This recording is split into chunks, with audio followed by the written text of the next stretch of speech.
Akhbaar weyn misna farxad leh oo aan u hayno taageerayaasha boqorka Bollywood-ka Shah Rukh Khan. Boqorka Bollywood-ka superstar Shah Rukh Khan filim uu ka soo muuqdo waxa ugu dambeysay filimkii Zero, kaasoo ay kala soo muuqdeen atriishooyinka Katrina Kaif iyo Anushka Sharma, balse wuxuu noqday filimkan mid fashilmay oo daawadayaasha iska diideen. Flop ayuu noqday, khasaare xooggan ayaa lagala kulmay.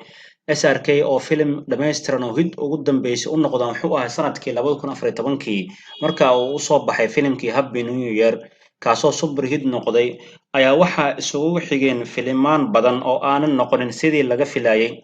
Filimkiisii ugu fiicnaa wuxuu noqday Ra'iis, kaasoo box office-ka semi-hit ka noqday.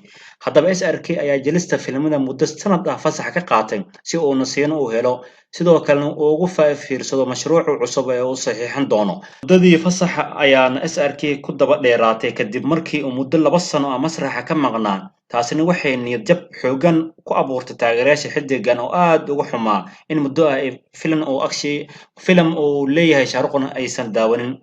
Haddaba ugu dambeyn SRK ayaa saxiixday filim cusub kaasoo lagu magacaabo Batan, waana mashruuc weyn oo ay leedahay shirkadda Yash Films, waana filim lagu maamuusayo sanad guuridii 50aad ee kasoo wareegatay markii shirkaddan la aasaasay.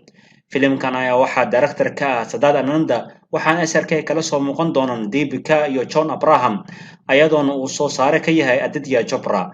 Akhbaarta farxadda leh aan taageerayaasha boqorka Bollywood u hayno ayaa waxay tahay SRK haatan diyaar u yahay duubista filimkan isagoo weliba aad u xamaasaysan. Waxaan lagu wadaa in filimkan duubis lagu bilaabi doono dhammaadka bisha dambe ee November, isagoona hawshan duubista lasoo gabagabayn doona bilowga sanadka cusub ee 2021.